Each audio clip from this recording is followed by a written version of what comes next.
joining me. I have the greatest job. I get to talk to the greatest people about things that are changing our world.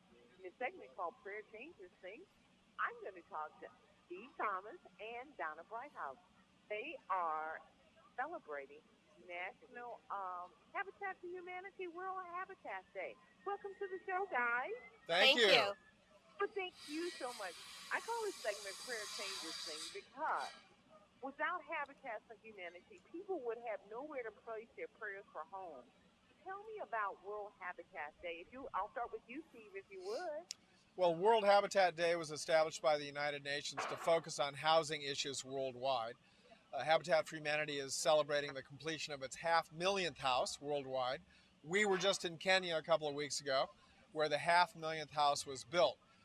The village was called, or is called, Mai Mahiu. It's about an hour northwest of the capital city of Nairobi. And the story is that these were people that were driven out of their homes in the post-election violence after the 2007 elections. They lost everything, their homes, their businesses. Some people watched their family members get killed. And they ended up with nothing, living in tents for the next 3 years. They pooled their money. They bought the land on which they were camping. And then Habitat stepped in to build very simple homes, 300 square feet, stone walls, metal roof, 3 rooms inside. But what was so moving for us, I think, is that the, the creation of these houses transformed their lives. And with the house, then you can rebuild your life, start a business, send your kids to school. And so, you see firsthand that it's an incredibly positive force in the world. Now we're here in Patterson where the 500,001st house is being built. And the Patterson folks were instrumental both in Kenya and, of course, here in Patterson. And Donna can tell you that story. Well, Donna Brighthouse, as a board member of Habitat for Humanity, tell me what's going on in Patterson, New Jersey. Well, Habitat has had a presence in Patterson, New Jersey for 27 years. And today we're building the 500,001st house. We're about to raise the walls. The house belongs to Felicia Allen and her children. And we're just really happy to be here and celebrating this milestone.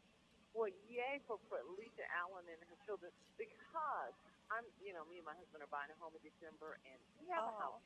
There is nothing like having a place to live. There's nothing like it.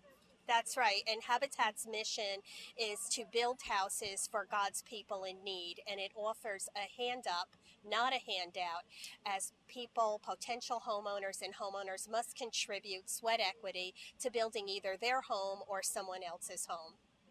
Do you believe, as I said, as I opened this door, you guys are an answer to people's prayers? Well, certainly in Kenya, we spent a lot of time talking to the folks that had been displaced. These are IDPs, internally displaced people. Kenyans speak as one of their native languages English, and a lot of these people spoke incredibly fluently about their experiences, and they do speak in terms of this being an answer to their prayer. And a lot of this will be on the Habitat website, by the way, some of these interviews. What's the website? Give me the website. Habitat.org. Now, as a former host of PBS This Old House, which I watched all the time, trying to pick up ideas, how does this make you feel, Steve? Because you know what it takes to build a house. You know how people feel when their house goes from being damaged to being livable. How do you feel about this? Well, the most recent show I did was Renovation Nation on Planet Green, and it's all about sustainable building.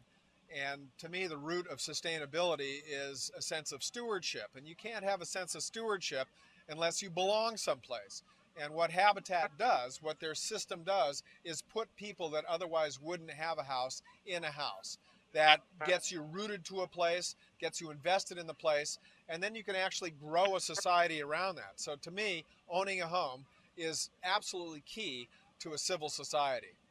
Well, Steve Thomas and Donna Brighthouse, I want to thank you for talking about World Habitat Humanity Day. I really appreciate it, and thank you so much for joining me and being my guest in Prayer Changes Things. I really appreciate it. Thank you.